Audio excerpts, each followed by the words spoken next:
Hello, everyone. My name is Karthik, and I'm from mobile platform team. As part of the team, our main goal is to improve developer experience. And we are working on a very interesting project called selective testing. How anyone can use interesting and testing in the same sentence, right? Yeah. Yeah. So how selective testing works. Let's go through these simple agenda today to cover the topic. So wrestling with CI pipeline. So what do I mean by wrestling with CI pipeline? So every developer has fought with the CI to merge their code, right? Let's go through the scenario. Let's say we have an MR and we change something in the homepage title. And we wanted to merge the MR, but the booking form test fails in CI, right? So we dig deep into the issue and then found out it's not related to our code. And then we follow our gut feeling. What do we do? Yeah, we try to retry and merge it again. So we now retry, and now the search page tests are failing, right? So this will be my reaction if my MR goes through this. So why? Because we execute all the tests here, irrespective of your changes.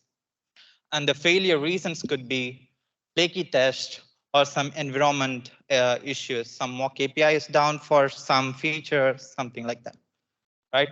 Then how do we run test only for your changes? You guys might have heard this conditional pipeline somewhere in your work, right? So what is conditional pipeline or test caching?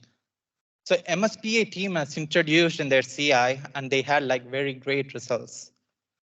What is conditional pipeline? Let's say you change something in your feature, you run test only for your feature, or maybe the modules dependent on your feature. Let's go through this simple example.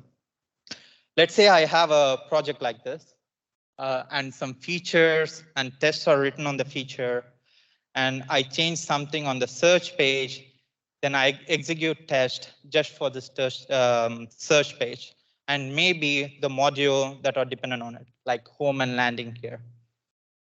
As you can see here, the property and booking form are untouched, so we shouldn't execute test here. So this is the concept of conditional pipeline, same as a caching mechanism, right?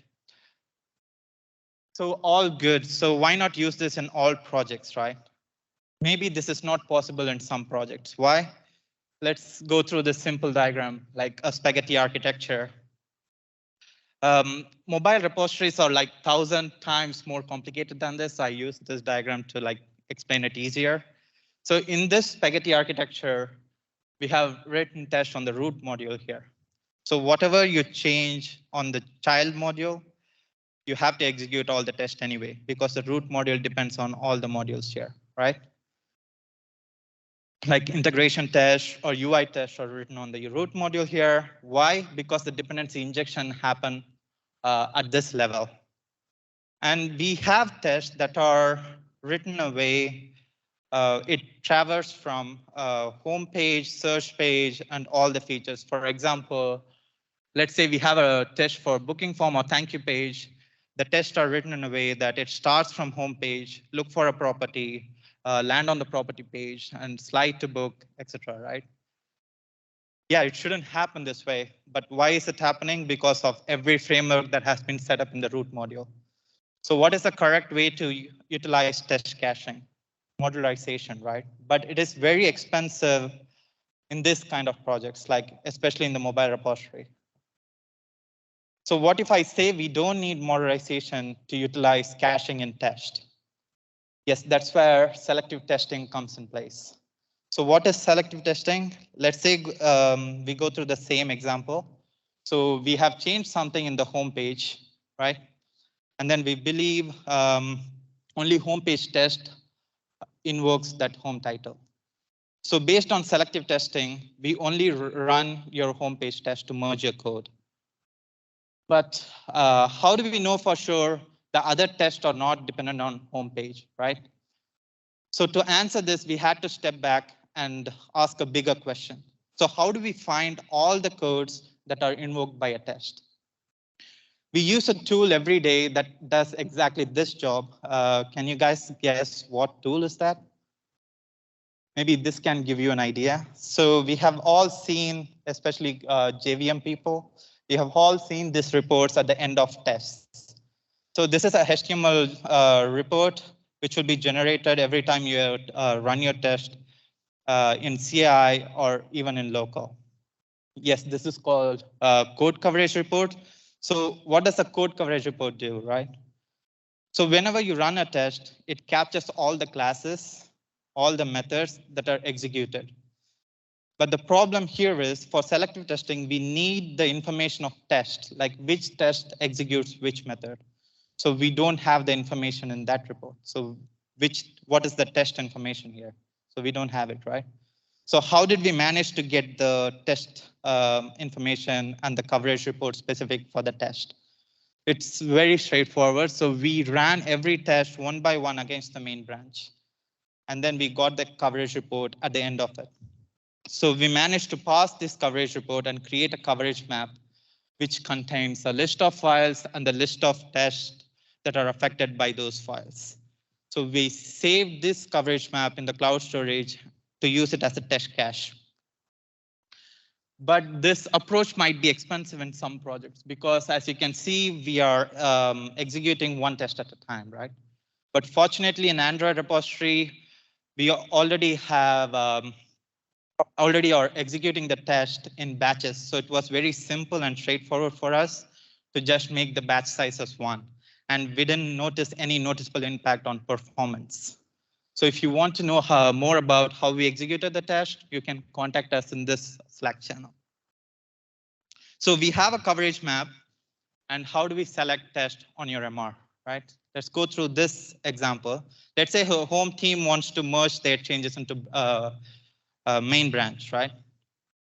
So the CI pipeline downloads the coverage map from the test cache, and along with the MR changes, it passes through a test selector. The test selector compares these two inputs and merges your changes by executing the list of tests. It's as simple as that. By this way, the home team and booking team never have to look each other again.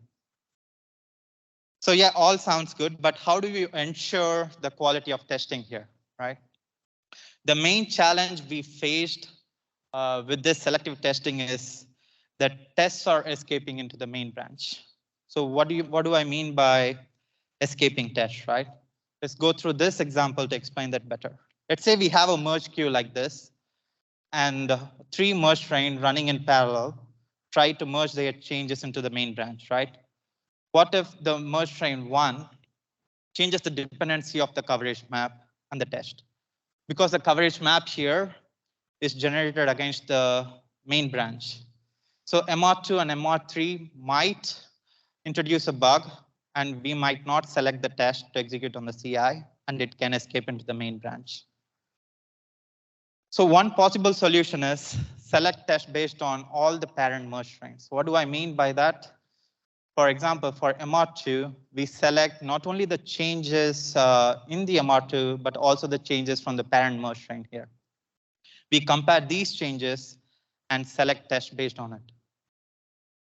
So the better solution would be, so why is this not better? Means like, here, the worst case scenario is MR1 changes something in the core module, and MR2 and MR3 has to execute all the tests regardless of their changes, right?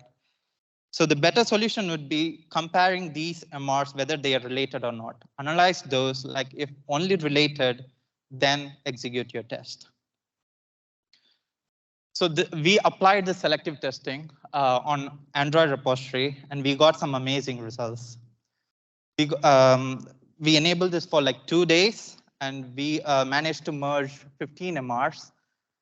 And the number of tests that are executed is reduced by 59%. And the time spent on executing tests are reduced by 62%. At the end of the experiment, we still managed to maintain a flat amplification factor and the main stable branch. We would recommend you guys to try this code coverage technique to select test in your project. If you have not enabled code coverage, please use any of these tools to enable it. And if you have any doubts, please reach out to us in this channel. And also, if you guys are interested, please help adapt the text selector to all the projects. With this coverage map, we can build awesome tools like visualizing your dependency map, visualizing your test, etc. Right? So these tools can help developers to modelize their feature better and easier. And last but not least, special credits to these two guys for their effort in selective testing project, Alexi and Benz.